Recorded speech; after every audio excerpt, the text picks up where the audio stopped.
Bonjour à tous, bienvenue dans le premier journal du drift de 2022. L'intersaison bat son plein, beaucoup de choses ont été annoncées au cours de ce mois. On commence tout de suite avec les résultats du mois. Side by side, front wheel to front wheels, he's pushing Dean around the track and the transition is insane. The transition doesn't even make sense. Ce mois-ci, on retrouve le round 1 du Oman International Drift Championship. Ce championnat fait beaucoup parler de lui car il est très apprécié des Européens.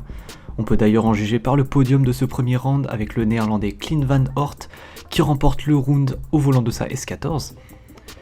Il s'est imposé en finale face à Benediktas Sherba. Le lituanien n'était cette fois-ci pas avec sa célèbre Eurofighter mais avec une E36 3UZ. Et enfin, c'est l'anglais Steve Biagioni avec sa S13 V8 qui complète ce podium. Oh, Chelsea comes in, comes out swinging. Woo! Doctor, are you kidding me? Look at this! To the moon. Le calendrier du championnat néo-zélandais a été dévoilé, il s'affiche sur votre écran. Vous l'aurez remarqué, mais le circuit de Pukekohe, ce tracé mythique de la DNZ avec des déclenchements à 200 km/h sera le grand absent de cette saison.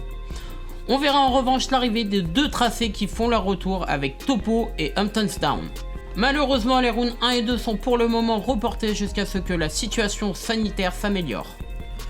On va maintenant parler des clutch kickers, donc des changements importants ont été annoncés en 2022 pour cette compétition située en Floride, mais ne vous inquiétez pas, on va tout vous résumer rapidement. Autrefois connu pour organiser chaque round de sa compétition sur le même circuit, à l'Emerald Coast Dragway, cette année la compétition va migrer à la Freedom Factory. Mais ne vous y trompez pas, cette saison il ne s'agira pas d'un tracé pour tous les rounds, mais bien de 5 tracés différents pour les 5 rounds. Vous pouvez voir s'afficher à l'écran le calendrier avec les tracés associés à chaque round. On a également pu avoir la liste des 40 pilotes qui vont concourir, attention, pour le championnat. Avant chaque round, on aura également la liste des 40 pilotes ne voulant participer qu'à ce round. Vous l'aurez compris, chaque round accueillera donc 80 pilotes. Ce mois-ci a été annoncé également le calendrier de la Russian Drift Series, le championnat russe, un calendrier assez similaire à l'année dernière. Le seul changement majeur est l'absence cette année du tracé d'Atron. Il sera remplacé par un second round sur le circuit de Moscou. C'est un nouveau choc pour le drift français, vous en avez sûrement entendu parler.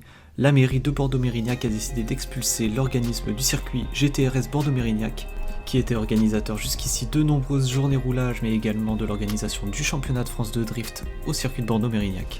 Ils pourront encore exercer leurs activités jusqu'à la fin du mois d'août, après ça, le terrain reviendra à la mairie. La préparation de la BMW Série 2 de Gem Fourel continue, elle est passée cette fois-ci entre les mains de la carrosserie Chazot pour la peinture châssis. Vous pouvez clairement reconnaître les couleurs emblématiques de l'équipe, le rouge et le gris métallisé. Ils ont également montré des photos de l'intérieur avec un tableau de bord en carbone et un siège baquet dans la même matière. On vous rappelle que cette voiture aura le S50 Turbo de l'ancienne E32 Gem Fourel.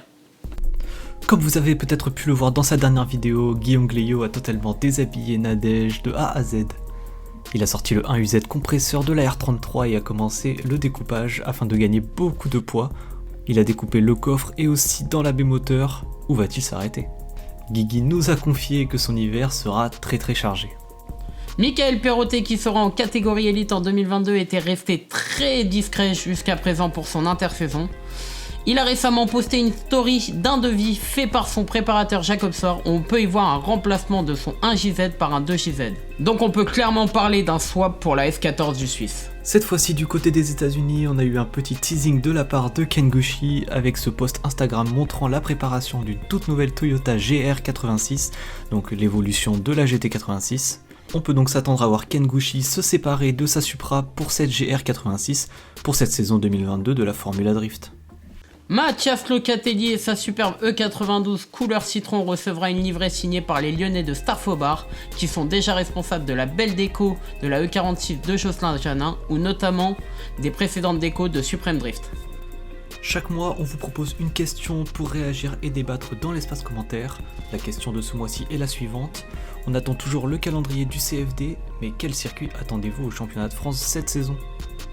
Et voilà, c'est tout pour ce journal du drift du mois de janvier. Si ce nouveau format vous a plu, n'hésitez pas, likez, partagez, commentez la vidéo et n'hésitez pas à vous abonner à la chaîne si ce n'est pas encore fait. Comme toujours, pour être tenu au courant quotidiennement des news du drift, rejoignez-nous sur Instagram et Facebook. On vous laisse maintenant avec la vidéo du mois, qui est la vidéo de la révélation du calendrier de la D1NZ, qui est passée assez inaperçue. Le lien est dans la description. Et nous on se dit à la prochaine.